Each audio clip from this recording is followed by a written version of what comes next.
Hey everybody, I see some familiar faces out there. How's everybody doing today? Everybody having a good time at Art Without Limits? Yes, I am. Yay! Okay, so I'm Justin McRae. I'm with Animation and Game Design Department. Today you're going to be hearing from Jess Williams, former colleague of mine from American Greetings. So Jess is a 2D and 3D motion graphic artist, also art director. She's worked with big clients like Disney, Netflix, Warner Brothers, and many more. Today she'll be talking about freelance versus full-time, and it's my pleasure to introduce Jess Williams.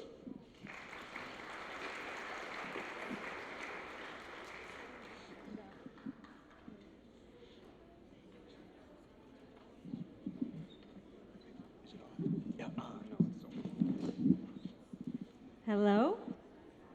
Hi, everybody. I am Jess Williams. Thank you, Justin, for that introduction. I was just getting used to the amount of people in the room, and now more people are coming in, and that's great. That's great. So again, I am Jess Williams. I am a 2D, 3D motion artist. I currently work for myself. Honestly, when I was asked to come here, I was like, yeah, that's awesome, but I just work for myself. You know, I've worked with a lot of big clients. Right now, I am working for myself. And so I was like, is that a big enough deal to come talk to you guys? But then I thought, wait a second, I work for myself. I make my own hours. I've been doing this on my own for 5 years. I have a lot of great clients. I travel a lot. I spend a lot of time with my family. So yeah, maybe this is like the height of it for me. I don't know. It's pretty great. To be an artist I kind of think of it a lot like being a plumber, which is weird. So like I learned a trade. I have these tools and I can make this product that people want, and it's awesome to work for yourself. So yes, I am excited to be here. Thank you, Kent State, for having me. Let's get to it. Okay, so here is my demo reel. So let's do that.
You guys, thank you so much. Okay, but I'm not just going to talk about how cool it is to be an artist.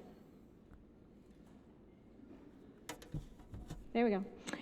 I am going to specifically talk about full-time versus freelance. So I think everybody here knows being an artist is the coolest thing you can do with your life. So congratulations on making that choice. Since you're an artist, you're going to have a ton of different opportunities that maybe some other careers, like ones with numbers, don't get. So some of the options, you could do full-time, you could do freelance, you could be a contractor. The options are endless. I'm going to go through and talk about some of the pros and cons for those. And I am only going to do this from the single perspective of me. So this is what I did. I'm by no means an expert. So, do you, but this is what I've learned in my 20 plus year career. So, let's see. First, we're going to talk about the definitions of some things that we're going to go over. So the first one is freelancing. Freelancing refers to getting paid on a per project basis. It could be an hourly rate or it could be a project rate. That's something that you'll have to work out with the client that you're working with. But generally, you're providing a service for someone for a set rate. So this is a very fuzzy word. There's a lot of ways to freelance. There's a lot of different options. People are gonna try to give you less money. Some people are gonna give you good money. So there's a lot of options there. Full-time is working a minimum of 30 hours per week, not 40 like I thought. So I did look up these definitions. Pay comes in regular intervals and may include benefits such as medical insurance, retirement, vacation days. These are adult things that are very cool. Contractor is another fuzzy one like freelancing, but basically being a contractor, you sign a legal document with your client, okay, for whatever you guys agree on. It could be that you're a contractor indefinitely and they up your contract every year and they say, we want you to work 40 hours a week every day, all year long, or it could be I was just a contractor for a company while somebody went on maternity leave. So it was like a 9-week gig. So you sign the contract. I recommend reading the contract. I know it's very intimidating because it's many pages, very small font, but you do want to read that. You want to specifically look at pay, obviously. Also, who owns the artwork that you're making, because you might be making artwork that you can't put on your demo reel. So read through it, ask a friend to help you read through it, but it's important. So those are the things we're going to talk about. Let's do it. I'm going to tell you about full-time versus freelance by walking through all of the different jobs I've had and looking at it through a lens of what was good, what was bad, what was going on in my life that made me feel that way. Hi, everybody. Welcome. Thank you for coming. Hi. Okay.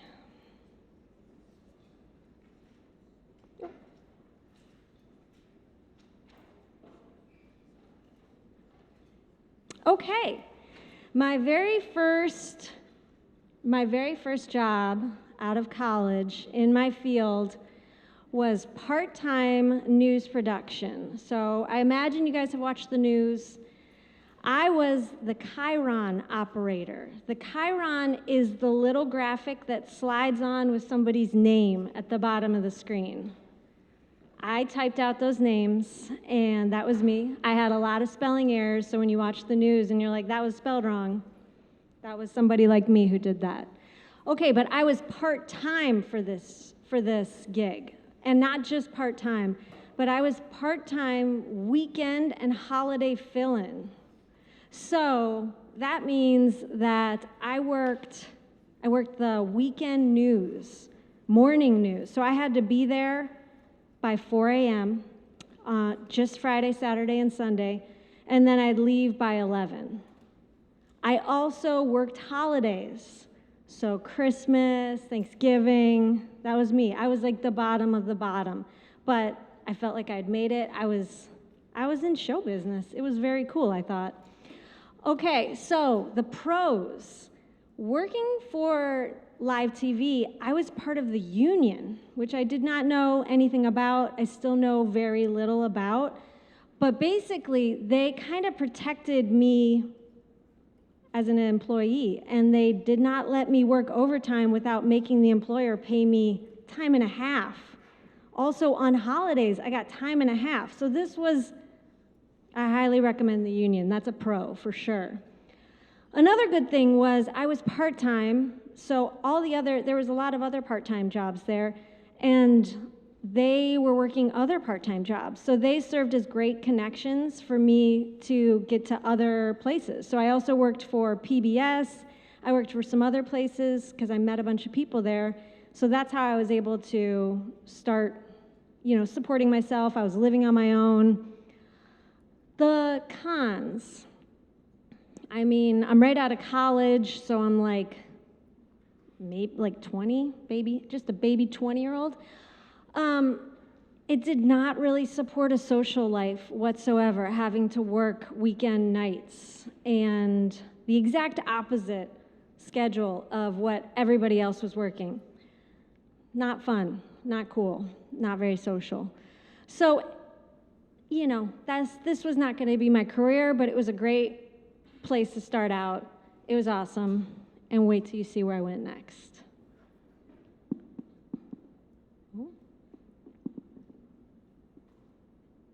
Nope. Ooh, yeah. My next job was a contractor for the Cleveland Indians.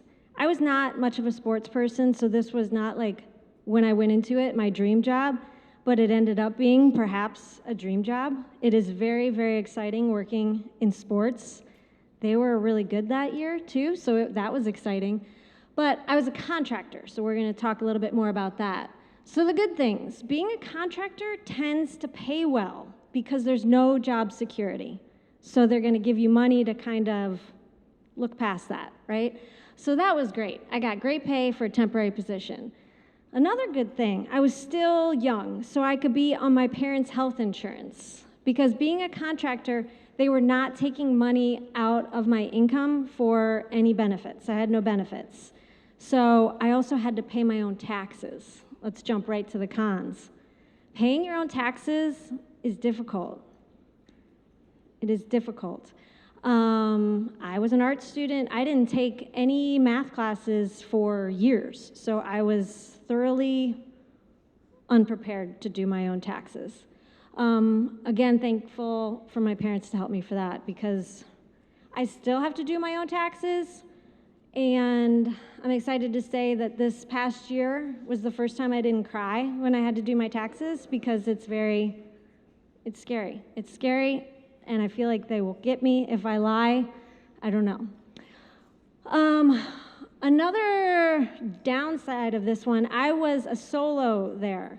So I didn't have, I came out of college and I was working in the computer lab with my friends all night long. We were bouncing things off of each other. If there was a computer problem, they were going to help me out. Working by myself in the Cleveland Indians, there was nobody to help me. There was nobody to collaborate with. So that's kind of a bummer. But all in all, if you get the chance to work in live sports and you're at all interested in sporting, highly recommend it. So I worked this for, I think the contract was for 9 months. And I loved it so much. But I didn't really have anything to do after that. But I did a great job, so at the end of the contract, they offered me the full-time position. Okay. See if it goes.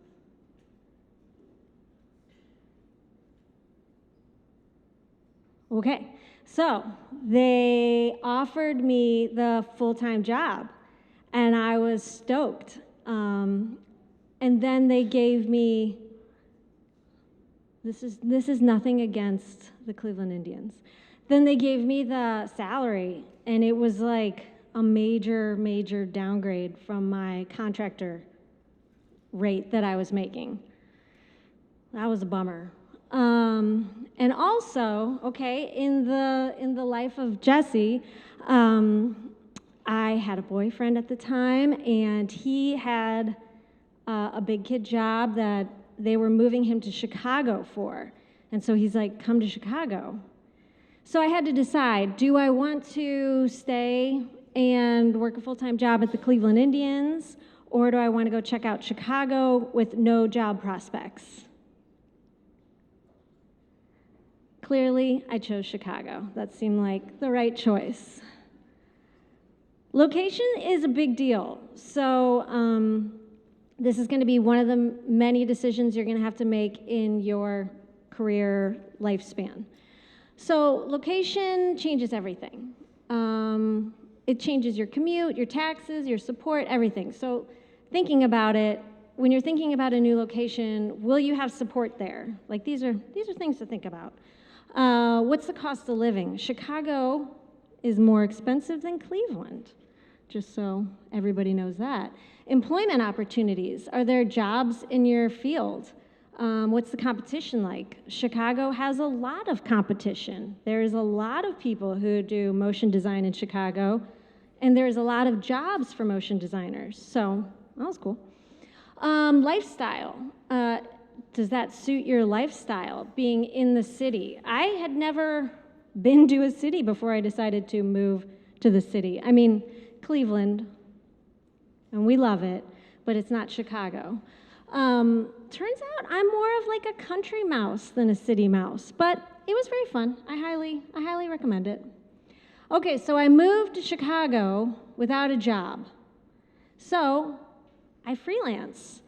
I made a good impression with the people that I had my contract through for the Cleveland Indians, and so they kept giving me work.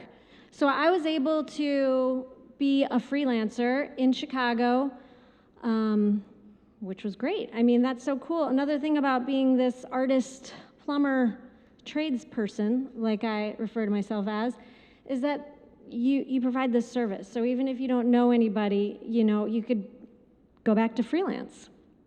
So the good thing about freelancing is that I could make money quick. So I had connections, and I was able to continue working and making money even though I didn't know anyone or anything about Chicago.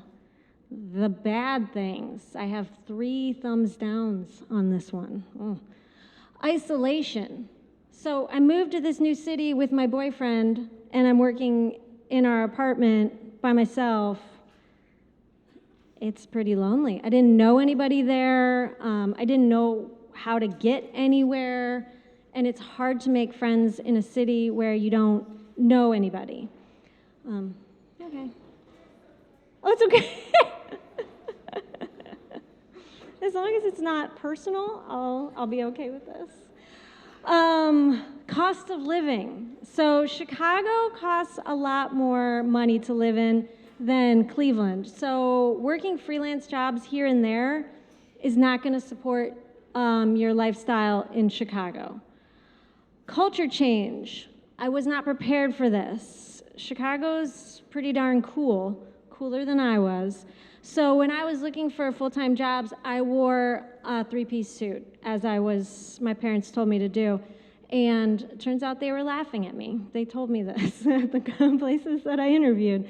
They laughed at me. That's okay. I can laugh at myself. That's fine. But I did land a job. Let's see. There we go.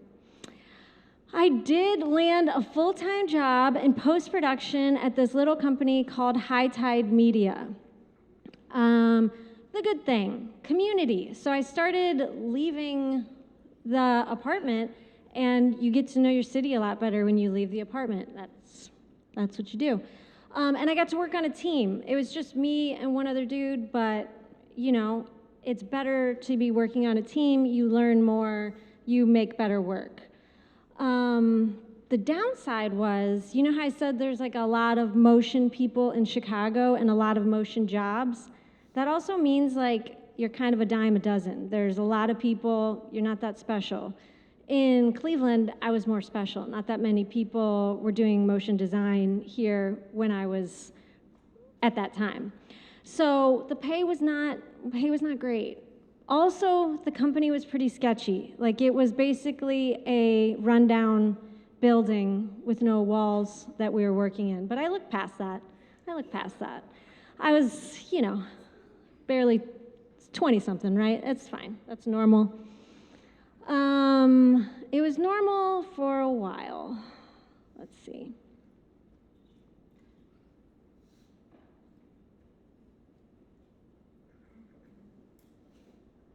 Okay, like I said, it was normal-ish for a while.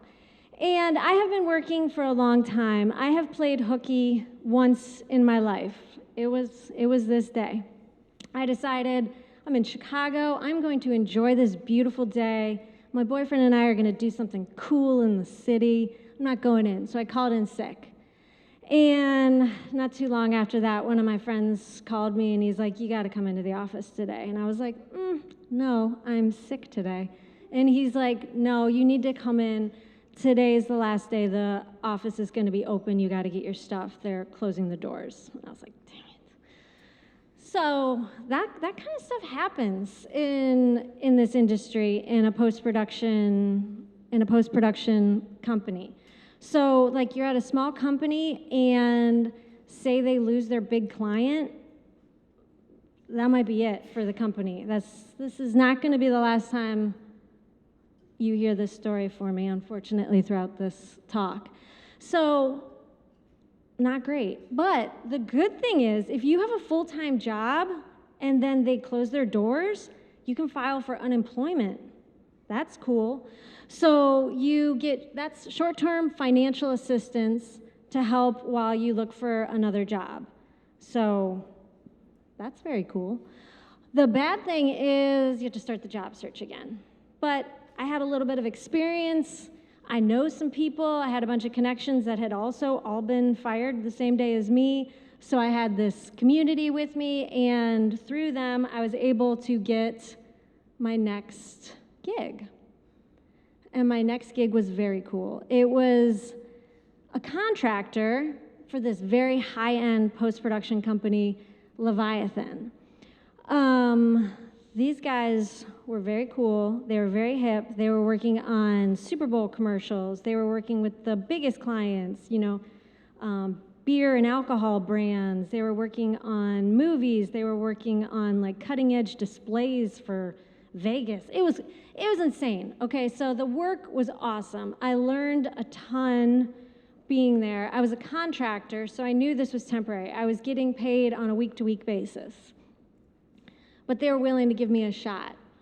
The downside, the hours at this place, the hours these guys kept was insane. I was not prepared for it. They were working all night long, all weekend, all the time. If you think of a time, that's when they were working, and expected me to be there too. And honestly, I cannot do that. I have learned that about myself. I need time to unwind. I need to scroll endlessly for about half an hour a day at least. I need to watch some bad TV. It was not good for me to be working that much. And also, I'm kind of embarrassed to say this, but it's the truth. I was the low man there. So I was doing the animation cleanup work. I was rotoscoping. I was cleaning up keyframes. I was doing the cleanup work. I thought that with all of my 5 years of experience that I should be doing more than that. That was pretty lame of me, but that's the truth. So I was looking for full-time employment. And let's see.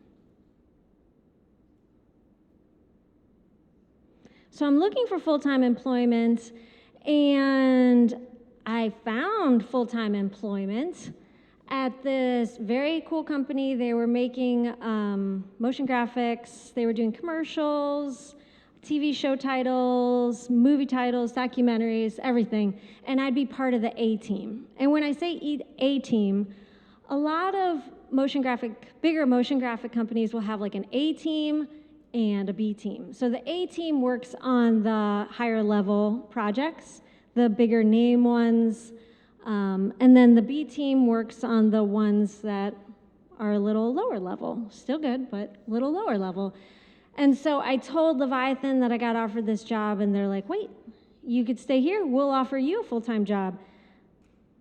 But it was going to be on the B team, and it was going to be those hours, and I just couldn't keep doing those hours. I just couldn't. So I opened up the new door for the full-time A team. And let's see. Nope, went too far. Okay, so I took the full-time job at Daily Planet in Chicago. Lots of good stuff here, a lot of good stuff. So I'm working on a team. I'm part of the A team, okay? They don't actually call it the A team, so don't say that. But it was like a tight group of us. There was 4 of us. I was the lead 3D person, any jobs that came in that involved 3D at all, I'd be like the head honcho on those and steer those. We were creating really high quality work, doing fun stuff, and the perks were like endless. I was constantly bragging about it. First off, I got health insurance. I got vacation time. I got pay raises every year. They paid for my lunch most every day, and lunch was always awesome, like whatever we wanted from any restaurant in the city. We were always having games, like big games. We'd have ping pong tables, all kinds of games, and parties. Because basically, what happened there was they want people to come in, like marketing people to come in and want to work with us. So they got to be like a fun place to hang out. And we were part of the experience. So we had to be super fun to be around for the clients and have beers at work and fancy lunches. It was rough.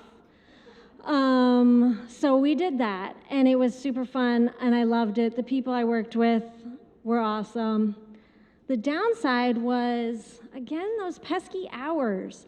It was by no means the same as Leviathan, but it was a lot of long days, a lot of weekends. And it didn't dawn on me for a really long time, but like I was talking to my parents one night and I was telling them, again, bragging about my super cool lunches.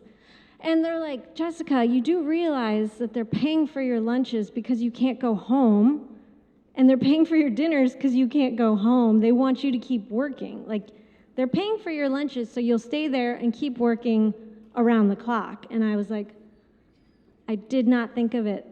I did not think of it that way. That is a good point. But they were really good lunches. So we were there, I was there for about 4 years. And let's see, after 4 years, it became time for my boyfriend and I to start thinking about the next steps.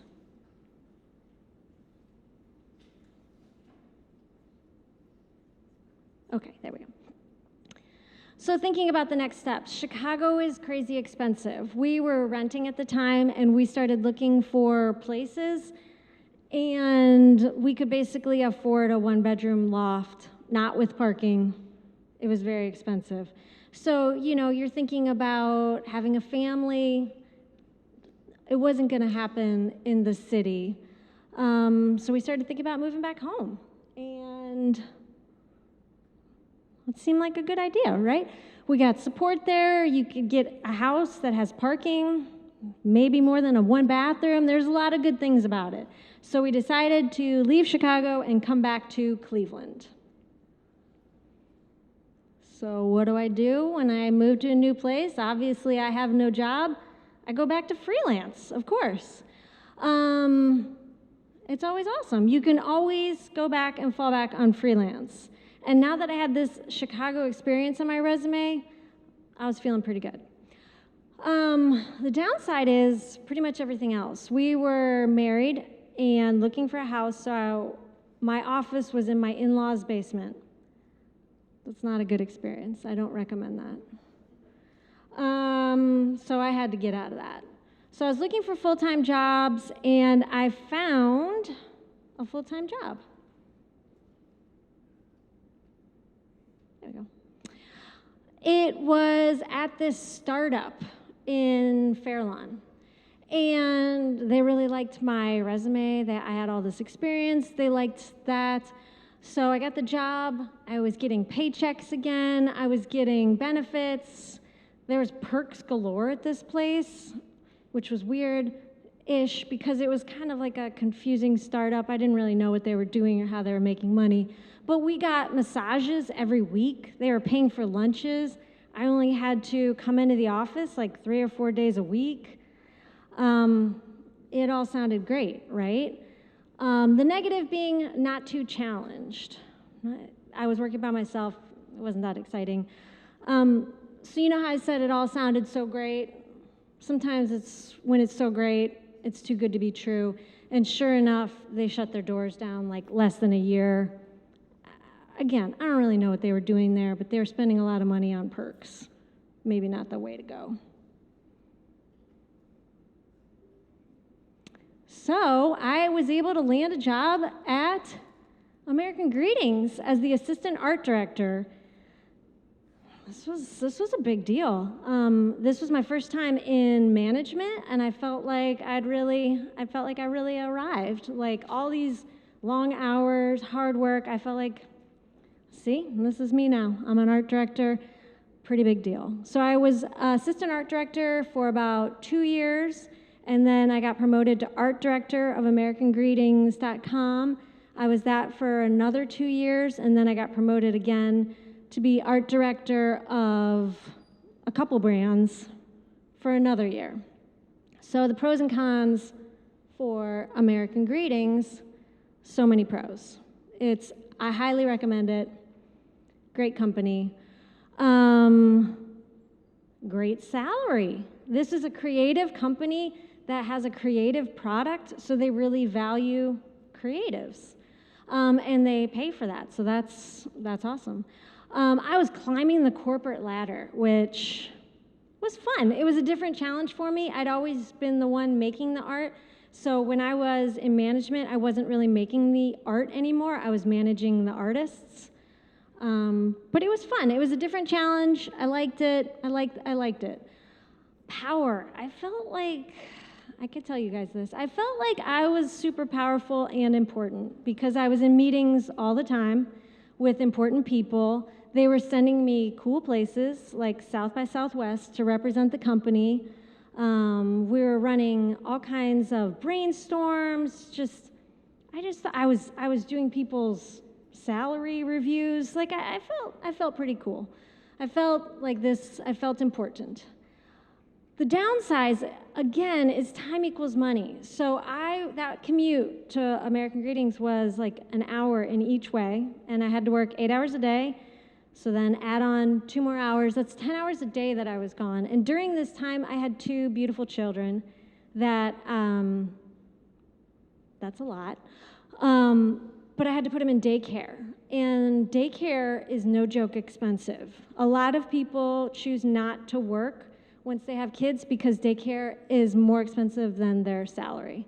So I was paying a lot of money to put the kids in daycare. I was also, since I was never at home, paying people to mow the lawn and paying people to do everything else that I had no time to do. So, make money, spend a lot of money. Towards the end of my 5 years there, American Greetings got bought out by this other company to make them more profitable. And to make them more profitable, the other company came through and just let go of hundreds of people. I was one of them. Bummer. But everything works out because I can always go back to freelancing. There you go, see? But now it's a little bit different. So I have all this experience, right? You guys, we've been talking about it, you get it, all the experience. And so I've been making a real go of being my own boss, and I've been doing it for 5 years now, which is pretty crazy that's like almost my longest job I've ever had. Let's see. Okay, so pros and cons. Pros. My experience in all these different fields that I did, it gives me a lot to work from when I'm a one-person, one-man shop talking to clients. So as an art director, I worked with a ton of freelancers, and I was that busy art director. So now when an art director contacts me for a freelance job, I can put myself in their shoes and know what they're looking for and know how to get them the work in a way that they're like, yeah, I'll come back to her because that was easy. So, and I've met a ton of people along the way, and they're able to be great connections for me. Life balance is another huge pro. I have these 2 beautiful kids, and I basically coast all summer long. It's not a great way to make a ton of money, but it is a great way to have a lot of fun. And summer is a ton of fun with kids. When you're working a full-time job, you even have to work through the summer, which is crazy. Creativity. It inspires me to kind of not know where my next paycheck is and to have to be at my best every single time, because if you do one job that they don't like, they're not going to come back to you. So I like that kind of intensity. Cons, finances. There's not steady income in freelance life. So, but everything else is steady bills. Bills are going to come every single month. Your mortgage, your car payment, all that stuff comes every month. So you really got to budget for that. Another con is the control. You might get a great job, but it might not be a great time for you to do it, but you have to do it. So you don't get to choose when the jobs come in, but you generally have to take them. Another con is those taxes. Oh, they're the worst. You have to do a lot of business stuff when you are a freelancer working for yourself. You have to account for all of your expenses, all your invoicing. You spend a lot of time doing that stuff. I don't like it, but you do have to do it. So that's a con for me. But all in all, I think at this time in my life, freelancing, I'm so proud of how far I've come, and I really enjoy my life. Being an artist is the best thing in the world that you could be. I'm so excited for all you guys to start out and work in this field. And my current mantra is comfort is a slow death, right? It's not comfortable being a freelancer, but I feel like I'm really living life. I'm using my skills. I'm enjoying it. So I think it's the bee's knees. I highly recommend it. And that's my show, guys. Thank you so much.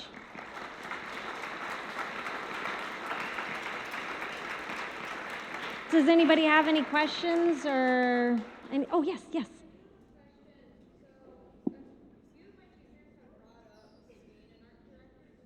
Mm-hmm.